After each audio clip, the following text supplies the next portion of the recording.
Hi, I am Rabbi David Ingber, and this is Detours and Destinations from the 92nd Street Y. Conversations with deep thinkers about their journeys, both expected and unexpected, and the wisdom they gleaned along the way. Today's guest is Dr. Oded Adomi Leshem. Dr. Leshem is a senior research associate and the director of the International Hub for Hope Research, both of which are at the Hebrew University in Jerusalem. His research focuses on hope, or to be more exact, on the hopes and fears of people living in conflict zones and the impact of these perceptions on political behavior. At a time when many seem to need a bit more hope, his research seems significant and relevant as never before. And so I wanted to discuss his insights with him in depth, and especially given that this episode will be the final episode in our very first season together. A little bit of hope at the end of a long season seems like a really good recipe. Shalom, Oded. Hi, Oded. Shalom Rav, David. It's good to have you. From Same where here. you are in Tel Aviv to where we are here in New York.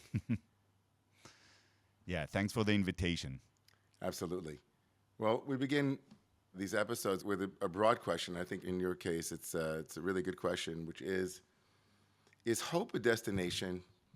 Meaning, is it an end in itself, and what does that mean? Or is it just a tool towards an end, and what does that mean? Yeah, so first of all, we have to understand that there is a huge volume of philosophy about hope. Okay, so hope is something that was discussed by thinkers and philosophers and theologians and psychologists, and so there are many kind of ways to understand hope. In terms of your question, is it a destination? Is it an end of itself, or is it just a tool? I think we could look at it in two ways. So first of all, in many ways, hope is like a vector. Okay, it's like a compass that directs us towards our goals, or in my case, in terms of research, towards our social and political goals. So in this sense, hope is a tool. But we could also know that hope could really help us cope with the significant challenges in our lives. And sometimes hope is good in and of itself.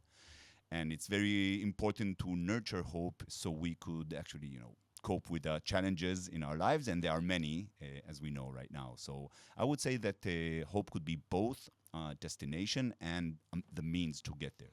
Almost like some people have said that peace is not only where we're going, but how we get there too. So seeing hope in a similar way.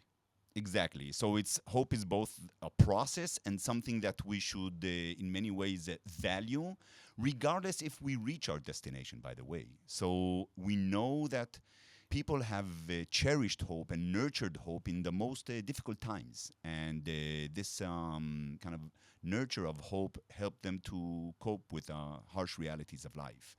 And so it could be both the process and the way that we want to go. I have a lot of questions about hope, but first let's go back a little bit into your story. Tell us a little bit about your background and where you come from, and maybe lead us to the point in your life where hope became such an important element of your focus in research and of your calling, as it were. Yeah, so I have to say that I started my academic journey relatively late in my life. I've done a lot of things. I've been a documentary filmmaker and a news cameraman for a long time. And I've also kind of participated and was part of the peace camp in Israel-Palestinian, so together with other people working on peace and peace building in the region. And one of the programs that I've been volunteering with, and I still do it to this day, is this initiative of driving sick Palestinian kids from the West Bank, the Gaza Strip then, to Israeli hospitals. And the idea is to both help them receive, the medical attention that they need, but also to kind of, show that there are also Israelis that are, wishing for the best for both peoples, and also that, it's a way for a personal encounter. And then in one of the journeys that I made, that was a long time ago, maybe 15 years ago, I made to the Gaza Strip, taking a woman named Ibtisam and her nephew, Muhammad, to a very critical surgery in one of the Israeli hospitals. And this journey started a very close connection between me and Ibtisam, because we had, these journeys when we would go from the Gaza Strip to the hospital after the operation, also to get some follow-up treatments. And we talked a lot about the situation, of course, in the Palestinian territories, in Israel. And we found that we both care about the people on both sides, both care for the children on both sides. And then she talked about hope. And she talked about hope from the Gaza Strip. And for me, it was I was very curious of this notion that people could talk about hope in very, very dire circumstances. And that led me to this question, what is actually the connection between hope and reality? Is hope and reality congruent? So the better our situation, the higher our hopes? Or actually, does sometimes hope run counter to reality? And then the more dire our situation, the higher our hopes.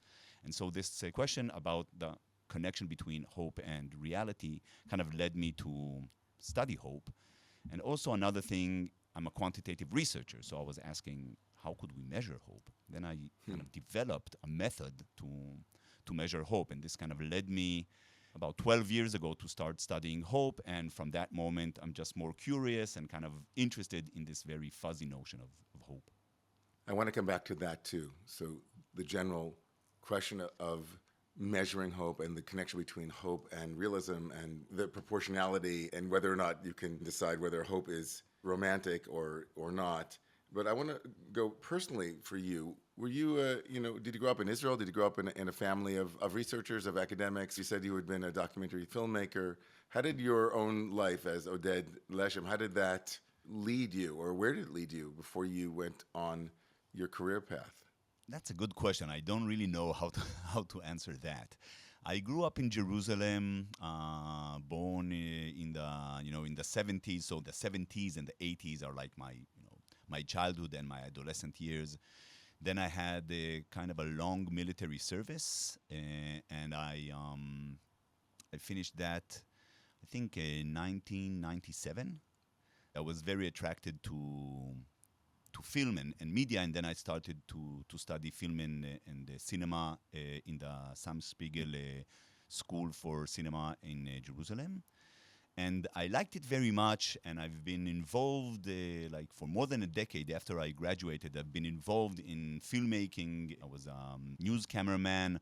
I covered the second Intifada. I covered the second Lebanese war, the disengagement from Gaza. So I would say that my role as a cameraman and also as a documentary filmmaker kind of embedded me in the life in the area, in the region. And I got to meet people and go to places that I never thought I would be. So I spent a lot of time in the West Bank. I spent a lot of time in the Negev desert together with Bedouins from the unrecognized villages.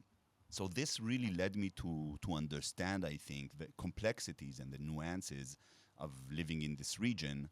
And then when I kind of encountered research, and mostly I encountered social psychology and political psychology, I understood that this is really a strong prism to understand, social tensions, conflicts, etc. Then I kind of fell in love with research and continued in that path.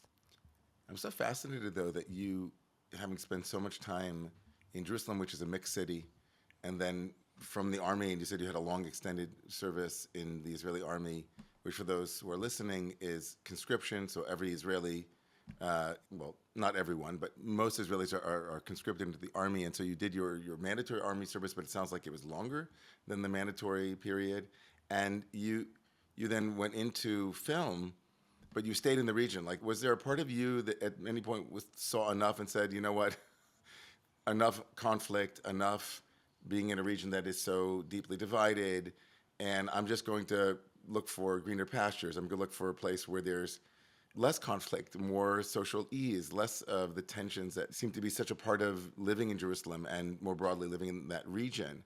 Was there a part of you that wanted to escape and leave, or you just felt like you always need to stay here? Escape and leave, no, but I did my PhD at the School for Conflict Analysis and Resolution at George Mason University. Now it's called the Carter School for Peace and Conflict. And so we lived in the DC area for 5 years. My wife, my partner, also did her PhD during that time. And so we experienced living in the US, and the kids experienced that. And I think that's a very kind of meaningful part in their life. But, we are very much connected to this place. We care about it a lot. We are now in a very, very difficult struggle for Israel's democracy and for Israel, for its values. And we are attacked not only from outside, but of course also from inside, from the side of the government. And so we feel, I think that myself and others feel very much committed to this place and very much committed to the struggle to, I would say, rebuild Israel, rebuild its values. And so now that the things are becoming more difficult, I think this commitment only increased. Did you come from a secular family, a religious family, somewhere in the middle? How many generations was your family living in Israel? Yeah, I was, I lived in a secular setting, but there was respect to tradition, there was respect to the Bible, respect in a sense that it was something that made me as a kid curious. Then in later stages in life, I was even more attracted to the Bible and kind of very much tried to learn and from the text itself. But we came from a secular home, very open to influences from many places. And so, though we were secular and liberal, I think there was lots of curiosity about Israeli and Zionist history and tradition, but also Jewish scripture, Jewish philosophy, etc. And I'm kind of happy that I had this background because I feel I understand the processes that are happening now here, I think, better because of my knowledge. It's so interesting that you went there. I was wondering about that when you were describing your experience in transporting Ibtisam and Muhammad. The notion that you asked this question about conflict and hope from within Gaza, from within the Palestinian narrative and the Palestinian experience. Was there also something in you that immediately thought, Jews had experienced, tremendous conflict, tremendous persecution and oppression, that within your own story as well, there was a place for the questions that were animating you later about hope and how can the people survive and the relation between realism and hope. Was that something that came to mind too as you began your research into hope? I think I will divide my answer to two. First of all, we could talk about the connection between Jewishness and hope. That's really, I think, an amazing, there's a very interesting connection here. But hope is very, very universal. In many ways, hope is the driver of human advancement. Technological advancement, social advancement, the people's hopes, aspirations, dreams, etc., is what actually, propels humanity forward. And so for me, hope is something very, very universal, international, something that speaks about the nature of human beings. This is one thing. I would say that Jewish history could teach us a lot, and it could teach us actually two different stories.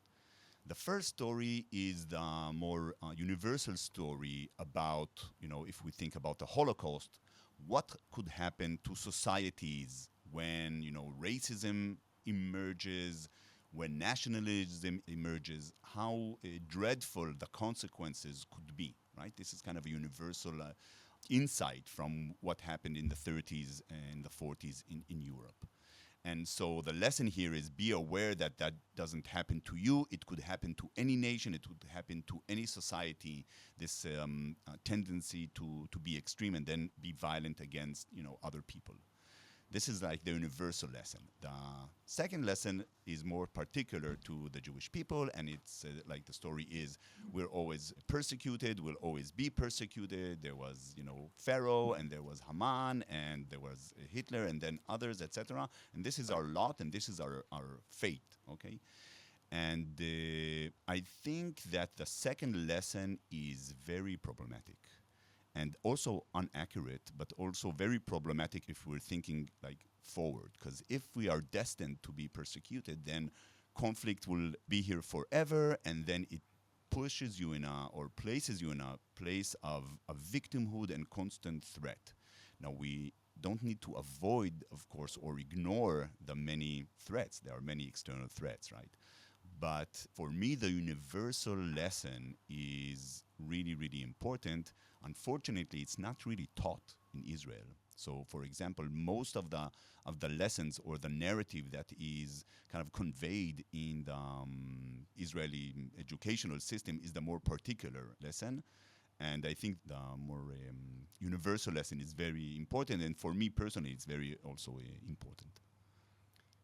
I resonate with the division and bringing awareness to both of these prisms for which you can use your own experience, whether individually or collectively, towards imagining a future for yourself. One can also, as you said, both individual and a collective, can imagine that their experiences are essentialist, or it's because of some essential, immutable trait. You know, it won't change, right? That B'chol dor v'dor kamim aleinu lechalotenu, that it says in the Passover story, in every generation they're going to rise up against us to destroy us, on the one hand, which kind of seems fixed and immutable and almost inevitable, and that kind of plays into the sense that you said of being a victim, and that always, whenever we're talking about victims, in that way, we sometimes think about whether the victim story precedes the victimization or not, and what role our own perception as victims actually leads to more victimization. And on the other hand, as you said, kind of making it a broad universal story, which is, you know, there's racism, there's hatred. I can imagine at this moment for many, many people like myself and others, the tension between these two narratives actually is heightened since October 7th, because in many ways, a lot of people who are living in the South or living here in the States thought that liberalism and democracy was going to be the salve. It was going to heal everything, right? You know, there are people like you, Oded, and others who are peacemakers, and myself, who believe deeply that you know, kindness and generosity could uproot hatred, could uproot various forms of hatred in the mind. And that has been called into question in a certain way. I would say it's under review at this moment. Not to say that I disagree with your statement. I'm just saying that I think that for a lot of people, this moment, their sense of despair is despair in that belief. Like at this moment, the hope in the ability of love and the ability of generosity and the ability of connection to be more powerful than hatred, I think over the last almost 2 years now, year and 8 months, has really been difficult, I think, for people. Yeah, okay, so I think it's important to distinguish like more accurate definitions. One is that many times hope is substituted for being naive, right? If you hope for peace, if you hope for equality, if you hope for democracy, you're not actually understanding what's going on. And this is there is an important distinction, because true hope is very, very much embedded in reality. When we hope for something and we kind of aspire and we have a dream, it is because we understand exactly how, you know, dire the situation. In many ways, hope actually is born out of, you know, great necessity and crisis and difficulties. And so I think, for example, that if we're talking about now people that hope for peace in the region, understand exactly how terrible the situation, and also understands, of course, that there are people that would not want, you know, any coexistence in the region, would not want to see any sort of peace agreement being signed here in Israel-Palestine. And there are, of course, you know, many people like that on the Palestinian side and on the Israeli side as well. And so the first distinction is to understand that people who hope for something, if they, you know, do it in the way that I hope for peace in the region, is not because I am naive or don't understand the difficult situations or don't understand that there are people that for them peace and conciliation is something awful, right? So this is one thing. The second thing is that we, okay, and we the Israelis, Palestinians, I'm not speaking in their name, but also have tried conflict a lot. Okay, we have tried many, many ways to use conflict, war, weapons, threats, coercion, oppression, etc., to solve something. Okay, think about how much attention, money, lives, resources have been spent and focused on the conflict, and we have tried very little to understand how, you know, the conflict could be resolved in a way that would address the basic needs of both people, would create security and safety for the people of the region, etc. So I don't think that we have been trying very hard or very smart to bring about peace and conciliation. We have tried conflict more, and this is certainly in the last 20 years. And so we are now living in an age where conflict, hatred, extremism is on the rise, and if we want to stop that, then we must start to think about future peace. So let's talk about your research, and let's talk about the questions that you framed earlier in the conversation, the tension between realism and hope as a process, as a means towards an end, and as an end in and of itself. What did you discover when you started to look at the existing research on hope? What was lacking in it, and how did you arrive at some of the framings that you offered earlier in the conversation? Right. So first of all, I did say that hope was discussed and is researched, for example, in the field of psychology quite a lot, but almost 98% of research, psychological and quantitative or other research that is done on hope on the individual level. So people's hope for well-being, health, career success, children, etc., etc. And very little attention has been given to hope as a social phenomena, as a political phenomena, hope as a driver of social and political transformation. And so my focus and kind of my attraction is to hope in this context, in social and political contexts. And I've established, this is relatively new, but I've established what's called the International Hub for Hope Research at the Hebrew University, which is the only research institute dedicated to study hope on the social and political levels. And what we're trying to do is, first of all, understand what generates hope. So we are trying to define, using experiments, using large-scale surveys, using all sorts of very sophisticated data collection and analysis, we're trying to see what generates hope. Mostly from phenomenological surveys asking for the state of mind, or what are the criteria for a hopeful individual or a hopeful group? No, that's a great question. So first of all, I'm not, or my group is not studying hope as a trait. So I've already talked about that. Most of the attention was, about people's hope for a personal success, and this is very much connected to hope as a personal trait, right? Some people are hopeful, some are less, but we are looking for people's hope for something. It could be the levels of their hope for peace, their levels of hope for democracy, for equality. It could be also hope for victory or hope to eliminate the rival. People could hope for a lot of things, and we have established a way to measure this hope, and if I'll have time, I'll talk a little bit about that.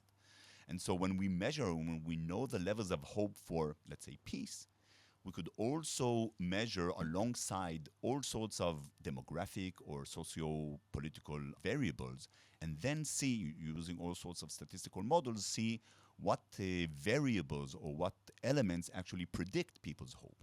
Okay? For example, we could show... And it's value neutral, of course.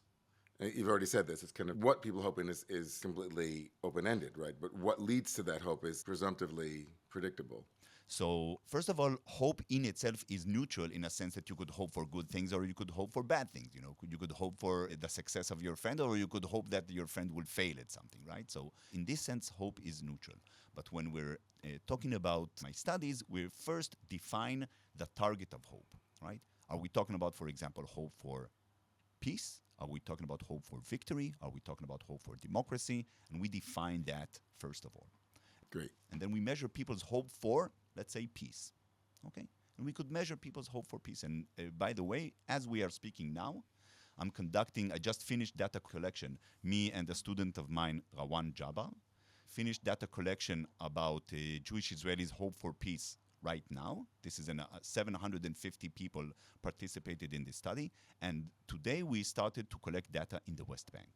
So as we are speaking, we are now collecting Palestinians' levels of hope for peace right now in the West Bank. So we are measuring this. When we are measuring this, we are also measuring all sorts of demographic and socio-political measures. Let's say people's age. And then we could ask a question, is age correlated with people's hope for peace, right? Or we could ask, one of the interesting question is, what is the connection between hope and people's acceptance of uncertainty? So as humans, we really like certainty. We don't like when things are uncertain and unpredictable, right? But people vary in their ease that they accept uncertainty. Some people are more okay with the fact that life is uncertain, and some people have a lot of difficulty with the uncertainty of life. And we measure that as well. And then we see, for example, that people that accept uncertainty have higher hopes for peace than people that don't, right? So there's a connection. When you hope for something, you also need to understand, certainly something like peace, that there is some uncertain part in that. It's unpredictable, and you need to accept this unpredictability in order for you to hope for peace. So this is one thing that we're doing. We're trying to see what predicts or how could we generate hope. And the second question is, does hope matter? Does people hope for peace predict in itself, or when we induce hope for peace or instill hope for peace, that actually has some consequences on their behaviors, on their support for all sorts of policies, etc. So this is kind of one way that I look at hope, and I have to say that this is true for hope for peace. But I have other studies that try to understand these questions when we're talking about hope for democracy or equality. But we didn't talk about what hope is, by the way, yet. Right. So let's go back to definitions of hope. So can you define hope for us and connect it also to the term optimal hope, which is a term that you used? And I used it, actually. I borrowed it from you when I gave a sermon last year at the High Holidays in New York City at 92NY. Can you define hope for us and also define optimal hope for us?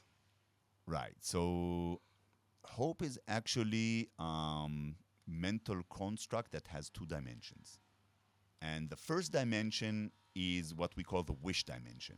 And this dimension relates to the strength of people's dreams, aspirations, desires, etc. And the more I want something and the more I desire and I aspire for it, the more I hope for it, right? I don't have hope for things that I'm indifferent to. And the more I aspire and desire something, the higher my hope. So that's one dimension, right? And the second dimension is related to, we call it the expectation dimension, and that's related to our assessment of possibility, right? And in this dimension, we are asking, like, how likely is this something going to happen? What are the chances, right? And hope is the interplay between wishes and expectations, right? Hope is actually a bidimensional plane that intersects with how much we want something, desire something, aspire for something, and how much we think it's likely to happen. And this is really interesting because sometimes we use hope to signify only our wishes. So I could say, I hope this email finds you well, right? I hope this email means I wish this email finds you well. I'm not really engaged in assessing the likelihood of your well-being. I'm saying, I hope this email finds you well. I hope it's going to be sunny tomorrow, meaning I kind of express my desires and wishes and aspirations, right? But sometimes we kind of use it to signify our expectations. Like people ask me, is there hope for peace? Meaning, what are the chances? But if we understand that hope could mean and actually means the combination of these two things, that's a really important distinction, not only as a researcher, but also as, people living in this era. Because we could ask, is there hope for democracy? Meaning, what are the chances for democracy? But we could also ask, is there hope for democracy? How strong is the dream? Is there hope in a sense that are people dreaming about it? What is the strength of the aspirations and the desires for a democratic society? And again, hope it relies on these two dimensions, right? I can't have only one dimension. If I wish something and think it's impossible, I don't hope. If I think something is possible but have no desire for it, I don't hope. I hope only when I have strong desires and some belief in the possibility of this thing transpiring. So we need a semantic revolution because we use hope, it sounds to me, that we use hope without any discipline and without actually understanding the bidimensional nature of hope. We use it to signify and to denote everything from, I'm hoping that my coffee will be ready when I wake up in the morning, or we should use synonyms almost to keep hope for the unique place where is employed appropriately. Does that make sense to you? Or is For me, my kind of conclusion will be the opposite. That's the beauty of it, that it is some unknown mixture of desires and aspirations, of hopes in that sense, and of believing something could happen and materialize. And we see this in many, many languages, by the way. Think about this sentence, like a good friend of mine said, I really hope that there will be peace, but I have no hope that there will be peace. I really hope that there will be peace, but I have no hope. Meaning, I really aspire, desire for peace, but I think it's impossible or very unlikely, right? So this is the beauty of hope, that it kind of could signify both of these things. And as a researcher, when I measure hope, I actually measure hope on these two dimensions. So I don't ask people how much they hope for something. I ask them how much they wish and desire peace, for example, and how much they think peace is likely. Okay, and this is true for democracy or equality or anything, or victory even. And then I see that different things are connected to people's desires and aspirations, and other things are actually connected to their expectations and belief that the things will occur. And so we could play with that, and we could actually, what we want to do is actually increase both of these dimensions, right? Both people's wishes and desires for democracy and their belief that something is possible. The second thing I will say, if I can, is that there is also kind of a normative issue here, because many times we think, is there hope? Meaning, what are the chances, right? Is there hope for democracy? Is there hope to rectify the Israeli society? We live in such a terrible times. Is there hope, right? And we're asking, like, what are the chances? But the beauty of human struggle is that people have achieved things against the odds, right? Think about all the big achievements of humans. They were achieved against the odds. If people were asking themselves, what are the chances of, and they will say, not a lot, but people, and this is their strength, are doing things many times against the odds. And what they're asking themselves, how strong is the desire? How big is the dream? How could we articulate this dream in a way that inspires other people? And not think right now about the chances. Because thinking about the chances sometimes limits us. It doesn't mean that we are going to be naive. We want to know, we understand that the chances are slim, okay? But if we lead... Is that optimal hope? So where is optimal hope here? Right, so optimal hope is something that I'm researching, okay? And one of the things that we're trying to do in my center, in the Hope Hub at the Hebrew University, is try to identify the optimal kind of type and optimal place of hope. We want hope that is not naive, so hope that is rooted in reality. We want hope that is sustainable in the face of challenges, and in any social struggles there are a lot of challenges, right? And we also want hope to be active and not passive. And my initial, data and kind of initial insights is that this optimal hope happens when we put a little bit more stress on the wish dimension and a little bit less stress on the expectation dimension. Meaning that we have to believe that what we're trying to achieve is possible, right? That there is some chance to achieve it. But we need to put more emphasis on articulating our dreams in inspiring ways. So kind of stressing more the wish dimension, the desires and aspirations. Clearly, in the region, it's a politics of hope, as you speak about in your book. Does it require hope to want there to be hope? Like you began this conversation by talking about the fuel, that hope fuels everything. As an individual, when you're feeling hopeless and you're feeling despair, is what's driving your desire to understand hope itself an expression of hope? And is this balancing act between emphasis, really, again, as the Buddhists would say, skillful means, upaya? You're trying to, given that you're a hopeful person, you want there to be hope in the world. Your hope is for there to be hope in the world. you think that if there's more hope, there's also the possibility of more peace. Because once people give up on peace, it's likely that there won't be peace. So are those things all interweaving together? Because I'm hearing you as a researcher also being descriptive, but also prescriptive, that we need to focus more on the wish fulfillment or the fantasy, or emphasizing and amplifying that, even especially maybe when there's a lowering of expectations, as your friend said, I have hope, but I have no hope. A cluster of questions for you. But. No, these are really great questions, and I'll try to kind of answer them, one by one. So first of all, I think what you ask is the quest to understand hope an activity of hope in itself? And I would say yes. So one of the things, I lecture to audiences, in Israel, across the world, academic audiences, non-academic audiences, all sorts. And at the end of the lecture or the session, people say, you really gave me hope. But I didn't say anything that it's going to be fine. I never said things are going to be, people think that what is give me hope, say it's going to be fine, right? I never said anything like that. But the more you investigate hope, you understand how really a powerful driver, maybe the most powerful driver of anything that people do. And by the way, this hope could be driven from people's belief in their own ability or in humankind, or the belief in God Almighty. It doesn't matter who is kind of generating this hope, right? But the more we understand it, I think the more we kind of get hope, and also we know how to work with it better.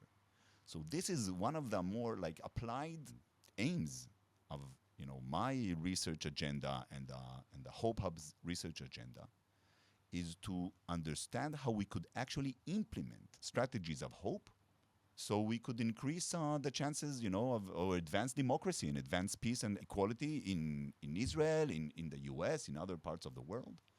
And so this is one thing. The second thing, very important, people also could have opposites hope.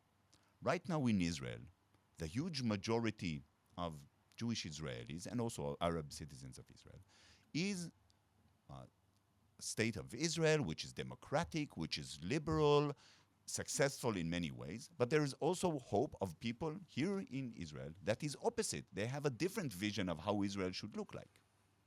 Okay? And so hope, again, in itself, it doesn't have a value, but, and there's competing hopes, right? And these hopes clashes. The current government is, something else. The third thing I would say is that we are used to politicians using hope as a rhetoric to mobilize people, right? And so it comes to us very natural that there is what's called the politics of hope. And the politics of hope encourages people's political imagination, and it kind of says, this is the vision, this is where we ought to be going. Follow me, let's work together and reach that goal. But right now, what we're seeing, certainly in Israel, in other places in the world, perhaps in the US, is not the politics of hope, but what we call the politics of chaos or the politics of skepticism that tries actually to erode people's hope, erode people's belief that there is some coherence in life, that there is some meaning in life. And so a lot of politicians, they don't use the politics of hope, they use the politics of chaos and politics of skepticism to discourage people's political imaginations, to make them very dependent and very kind of in a survival mode and crush their ability to imagine a better future. And so we are actually also struggling. So hope in this sense is a very powerful tool of struggle, because we are not accepting that it's going to be crisis all the time, that it's going to be war all the time, that the hostages are still going to be in captivity. No, we're not accepting this. And this unacceptance of skepticism and chaos is a very powerful political tool. It's interesting to me because one of the things that I was thinking as you were speaking, Oded, is that one of the benefits I can imagine as somebody who was once very, very religious. I'm a liberal rabbi here in the United States now, and although I was once Orthodox, I like to say that I don't mean this condescendingly, although it sounds that way, that I graduated or I'm now paradox as opposed to Orthodox. But one of the imagined benefits, I think, of having a religious worldview, even if we can bracket whether that religious worldview is accurate or if it's naive or if it's lacking rigor, scientifically, or whatever it might be, is that it amplifies the expectation possibility, right? So for 2,000 years, there was only what now is considered orthodoxy, but let's call it traditional Jewish worldview, which imagined an omnipotent divine being. God could make anything happen, miracles, splitting the sea, and certainly bringing the exiles back from the exile, from the diaspora. And in the Hatikvah, which is, of course, the anthem of Israel itself, the national anthem, which is taken from a poem, Tikvatenu, Our Hope, is rooted in a vision of Ezekiel, the prophet, who imagined and told the exiles to imagine that when God would bring them back from exile, it would be like revivifying, re-energizing, bringing back to life bones that were dry bones that would become, one day would come to life. So in the hope quotient, or whatever the HQ is that you're in your unique way of thinking about hope, the hope quotient is amplified in a religious worldview, let's say. Again, I'm not advocating for a religious worldview, but I can imagine that if you can imagine anything is possible, it can tremendously support a very despairing present moment, because your hope is now supported by this worldview, right? That is like, oh, anything is possible, right? So that's one thing that I was thinking as you were speaking. Another thing I was thinking, there's actually empirical evidence that shows that that across religions, Christian religion, Muslims, and Jews, the more observant one is, the higher the hopes. So it makes perfect sense that if you have this kind of anchor in God Almighty and His way to direct us in a certain positive way, right? God Almighty is directing us someplace good, then we will have more hope. And being secular is all about doubt, right? We don't know what's going to happen, right? So we see it empirically that people, in general, people that are more religious have higher hopes. Which is incredibly important, and at the same time is not an advertisement for embracing beliefs that one thinks are irrational or lack the kind of scientific rigor, but it's just interesting, right, to think in those terms, that religious people might have access to greater hope. In many ways, it's now or secular people have less hope. So I think it's now our responsibility as people who believe in human nature, right? We know that people create war and conflict and oppression, etc. We know also that people could create peace and compassion and conciliation. People do that and do that. And for us, it's important to stress the positive, things that people could do and create. Secularism is relatively new in human history, right? And liberal thinking is relatively new. We need to create these kind of very, very strong images of hope for seculars, and then there will be no difference. I wonder also what the correlation is between hope and another value that I think that tends to be correlated with happiness and with satisfaction in life and other values or other benefits, is being in the present moment. Can you speak to the relationship between present momentism, like being able to be satisfied with what's present, and the usage of hope as I used the word escape earlier, as a potential escape and its negative effects in that way? Having hope that isn't just naive, but also that is misused, or in a way that's used to not only bring us into a better future, but also remove us, as it were, from the present moment and satisfaction in the present moment. Wow, that's a huge question, and also something that I'm debating with a good friend of mine who is an expert on meditation and mindfulness.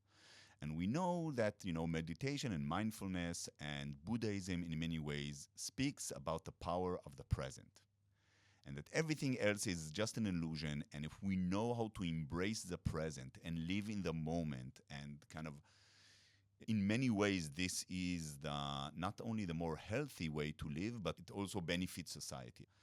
And for me, as someone that researches hope and really kind of intrigued by its power, is something that I can't accept. Because hope, first of all, is future-oriented. It does not accept the present. So it says, no, there is something wrong that needs to be corrected, right? We're not accepting the current state of oppression. We're not accepting the current state of the rise of totalitarian regimes. We are challenging it. And if we are challenging it, then, we have a vision and we are living already in the future. Eric Fromm, which was one of the philosophers of hope, said, hope is the belief in the not yet. So it's a very, very strong belief in something that at the same time acknowledges that it's not yet. It's not here. It's the not yet. Odlo. It hasn't come yet. But the conviction about the fulfillment of the not yet, and it's always this tension. Hope will always be the not yet, is something that I think drives humans forward. And so there is certainly a tension between these two things. And another thing is that I agree, though, that with acceptance and being in the present comes a lot of kind of relief and serenity and calm. We accept and we are not challenging reality. We accept it as it is. We live in the moment. We try to understand the present, etc., etc. Hope comes with anxiety. Hope comes with pain and stress. If we hope for something, if we constantly desire and aspire for something and believe that it's possible, we are always stressful and with some anxiety in us. So I do agree that hope is many times connected to pain and to anxiety. Let's think about the hope of the families of the hostages to see their loved ones.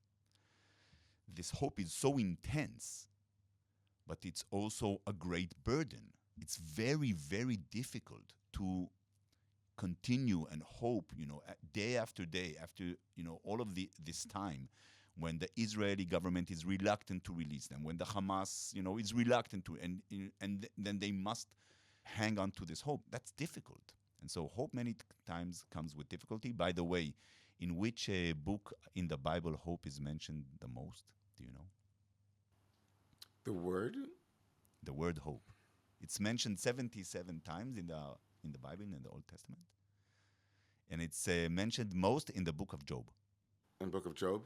So the book of suffering, the book of pain, the book of, then everything is lost has the most mention of hope. So there's really a strong connection between hope and anxiety and hope and suffering. It's so funny that you're mentioning it. The first place for hope for me is from the story of Abraham and Sarah, where Sarah can't have a child. And the Torah, the Bible, tells us that the angels came to bring this good message to Abraham and Sarah laughs. And then the Torah says that God asked rhetorically, Hayipaleh me Adonai davar? Is anything too wondrous for God? Impossible. Is impossible? And so to me, when I go to hope, it's true. There's the anxiety of disappointment. And often when I think of psychologically when I come across students or come across congregants or people that I've worked with in pastoral situations, or even in my own life, when thinking about, I was once thinking about a particular situation with my own child, and I went to meet with somebody in Israel, interestingly enough, an expert on parenting. And this remarkable therapist, he said to me, as long as your child is angry at you, you're good, he said, because the child hasn't given up hope. The child wants more than anything to be together with you and to trust in you and to be in strong relationship with you.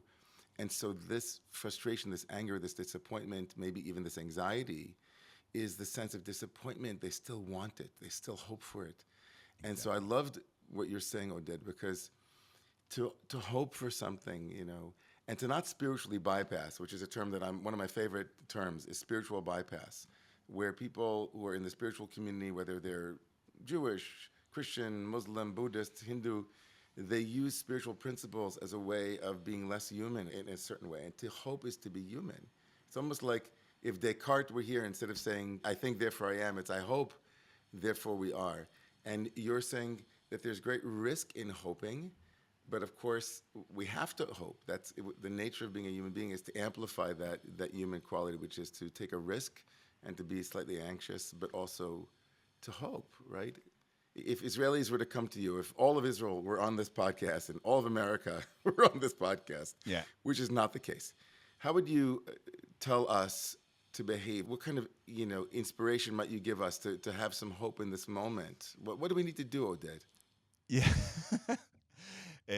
So I'm very fortunate that I've started to work with mostly now Israelis, but not only, that are leading the struggle for Israel's democracy, leading it on the streets, leading it as journalists, leading it in the parliament, etc. And I started to work with these people on what we call strategies of hope. And strategies of hope, I'll give you just some thumb rules, okay? First of all, it means, that the situation is very bad, okay? And we know it. But we tend in many ways to absorb ourselves in this bleakness, okay? For example, in Israel, okay, even like liberals that are struggling for democracy, what they're talking about all the time is their political rivals and the people in government and the prime, et cetera, right? And so we don't want to avoid them or ignore them, but we don't want their presence or, the awful things that they're saying and doing now kind of completely destroy us, or that will be absorbed and kind of obsessed with these things. So the first rule is be aware of what's wrong, but don't let it kind of, wash 100% of your attention or get 100% of your attention, which is many times what happens, right? And we kind of, look how racist this remark, look how chauvinist this remark, look how awful, et cetera, and this is all we do. Okay, so this is one thing. The second thing, that when you talk about your values and the vision and your heroes, needs to be up front. They need to be like front and center, not your political rivals, but you need to be up front and center. And then what you also need to do is to celebrate. Celebrate the values, celebrate the idea of peace, celebrate the idea of equality, celebrate the idea of democracy. And so, this is something very important that many times liberals, we're not accustomed to do that. We're like to celebrate, big time these things. And I want to, if I may, I want to relate to something very awful that happened 3 weeks ago, something like that. During the eve of Memorial Day in Israel, there was a Reform congregation in Ra'anana, and they were screening, for whomever from the community wanted, they were screening the joint Israeli-Palestinian memorial for the bereaved. So there is this alternative. The combatants for peace. Of combatants and for peace form, and the family form of the bereaved, exactly. And so they were screening and said, okay, whoever from the community, we're going to screen that. And while they were doing that, more than 300 Jewish Israeli rightists came and surrounded the synagogue, broke the windows, threatened the lives of those people, and they were kind of surrounded for 3 hours. And there was sabotage, and there was vandalism, and then when the police tried to take them out, they were hit, etc., by Jews. So there was a pogrom of Jews on Jews in Israel.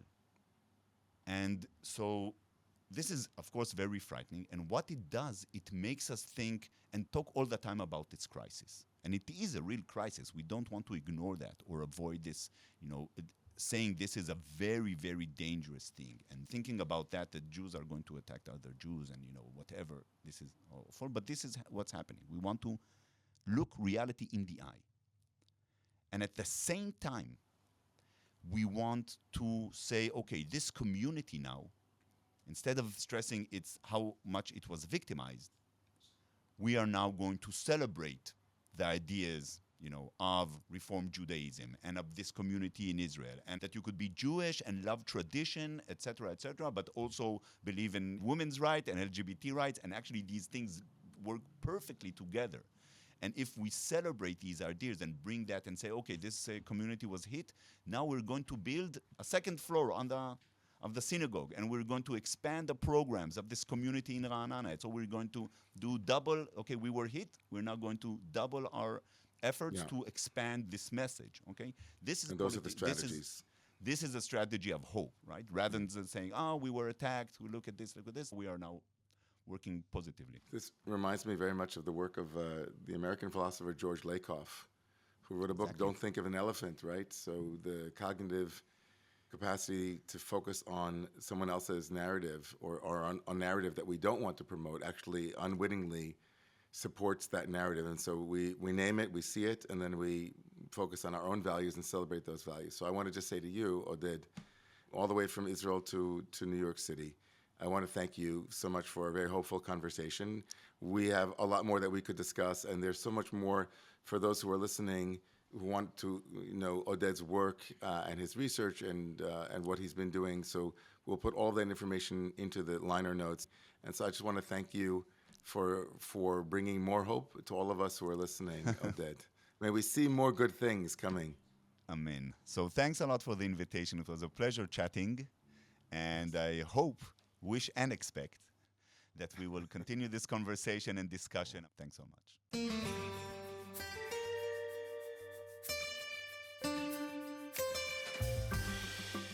I want to thank Efrat Bigger, our producer, our editor, Maya Geyer, music by Shimon Smith. Thank you to 92NY, and a special thanks to Eden Sidney Foster. I'm your host, Rabbi David Ingber, and this was the first season of Detours and Destinations. We'll end with a blessing. May all of your detours be destinations.